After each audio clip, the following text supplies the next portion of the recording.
Welcome back to Anmiya travel tech. മലബാറിൻ്റെ ഗവിയിൽ നിങ്ങൾ പോയിട്ടുണ്ടോ? അതെ, കക്കാടംപൊയിലുള്ള കുരിശുമലയിലേക്ക്.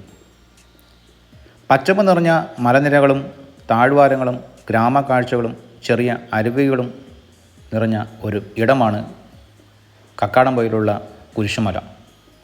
ഒരു വ്യത്യസ്തമായ ഒരു അനുഭവമായിരിക്കും നിങ്ങൾക്ക് ഇവിടെ വരുന്നവർക്ക്. മലയുടെ താഴ്വാരത്തു നിന്നും നിരവധി സഞ്ചാരികളാണ് ഇവിടെ നടന്നു കയറുന്നത്. അവിടെ എത്തിയാലോ കോടമഞ്ഞിനാൽ പുതയ്ക്കപ്പെട്ട നിരവധി കുന്നുകൾ, എണ്ണിയാൽ തീരാതെ നിരവധി ചെറുതും വലുതുമായ കുന്നുകൾ ഇവിടെയുണ്ട്. ഒരിക്കലെങ്കിലും നിങ്ങൾ കക്കാടംപൊയിലുള്ള കുരിശുമലയെ ഒന്ന് സന്ദർശിക്കണം. ഒരു വേറെ ലോകത്തേക്ക് നിങ്ങളെ കൊണ്ടുപോകും. വീഡിയോ ഇഷ്ടപ്പെട്ടാൽ ഒന്ന് ലൈക്ക് ചെയ്യുക, ഷെയർ ചെയ്യുക. കുരിശുമലയുടെ ഫുൾ വീഡിയോ തൊട്ട് താഴെ ലിങ്കിൽ കൊടുക്കുന്നുണ്ട്. സബ്സ്ക്രൈബ് ചെയ്യുക. താങ്ക്